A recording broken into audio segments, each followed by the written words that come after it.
Okay, so I guess I'm gonna talk about Glee now, but before I begin, don't forget to leave a like and subscribe. So I was originally considering talking about my favorite characters like Mercedes, Sam, Santana, or Quinn, but I remembered my biggest issue with the show was how badly it tended to treat its characters. They completely forgot about Marley's eating disorder arc. They set up a friendship between Quinn and Mercedes just for the two of them to barely interact in the following seasons. Later seasons made Sam kind of an idiot out of nowhere, like, why did he believe the world was about to end in that one episode? Some of the characters went through what they thought was a school shooting, and this impacted none of them past that episode, and the list goes on. However, there was one particular moment in the show that I could never understand, which is why instead of talking about one of my favorite characters, or honestly a character that's even likable, I'm going to talk about the show's main character, the irritating yet astounding Rachel Berry. So first, let's talk about Rachel. Honestly, the first thing that comes to mind when I think of Rachel is how annoying she could be. She was selfish, hogged the spotlight, and had a gigantic ego.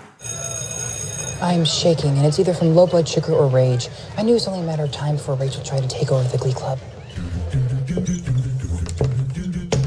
Class, in Mr. Schuster's absence, I'd like to go around and ask everyone what solos they'd like to hear me perform at sectionals. Hey, you know what? Let me in!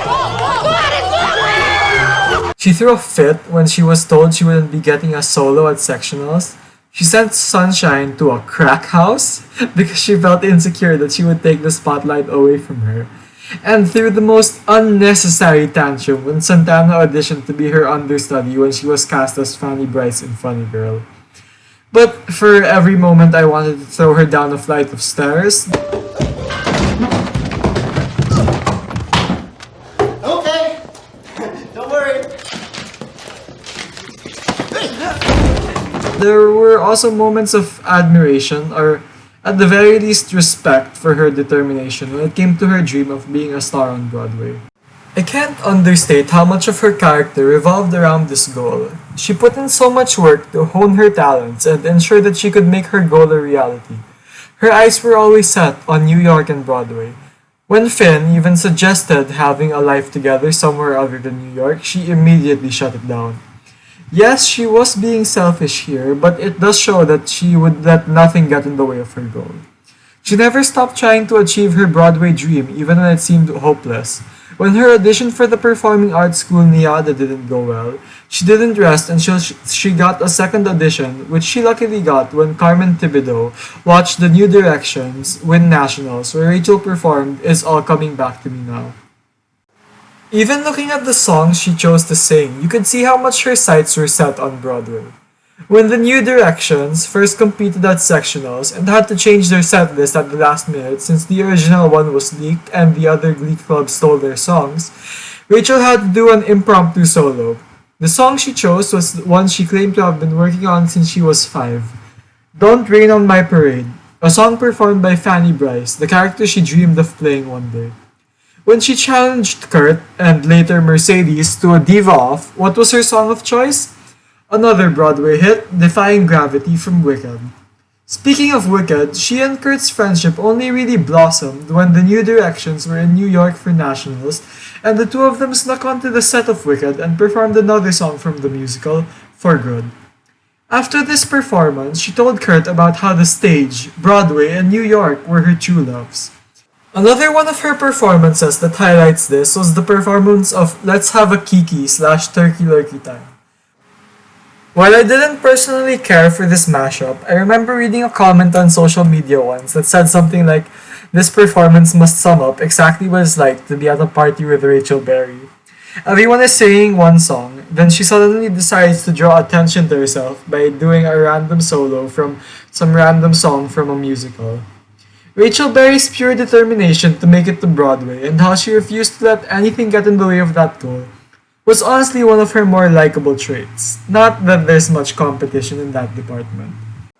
All of what I just said is why I find it unforgivable that at the end of season 5, when Rachel has finally landed her dream role of Fanny Bryce on the revival of Funny Girl, receiving critical acclaim and lots of praise, she decided she's too big for Broadway. She ditches a performance to audition for a TV show called The Song of Solomon, And if it weren't for Santana taking over for Rachel's injured understudy, the show wouldn't have been able to start that night. What happens after she nearly gets fired from her dream role? She gets a call saying that while she didn't get the role she auditioned for, they would make a show about her, which eventually leads to her leaving Broadway for television. Rachel, the Broadway girl who has been performing Don't Rain on My Parade since she was 5. The girl who prioritized her stage career over her studies at NIADA, the school she worked so hard to get into. The girl who cancelled her wedding with Finn and almost didn't even get back together with him at the end of season 2 because she knew she would have to leave him for New York to make her dreams come true. Just gave it all up? This made absolutely no sense to me. Suddenly, Rachel cares more about having her own TV show than the career she has dreamed of since she was a little girl. I honestly find this really hard to believe, and honestly, she deserved to have that show flop. Rachel always had an ego, but no matter how big her ego was, the Rachel Berry I knew from earlier seasons would never have seen Broadway as something inferior to television. Honestly, the message this sends is that while Broadway is nice, actors and actresses should aim for television or the movies, and it's honestly disrespectful to everyone who put in the work to make it on Broadway. Rachel adored Broadway, and you cannot make me believe for even a second that Rachel saw television as something bigger. It felt so out of character hearing her tell Kurt how she thinks everyone on Broadway would rather make it in TV or film. What a character assassination. Anyway, as frustrating as the plot of Glee could be at times, I do genuinely love the show even with all its flaws, and I'm glad I was able to take the time to talk about it in a video.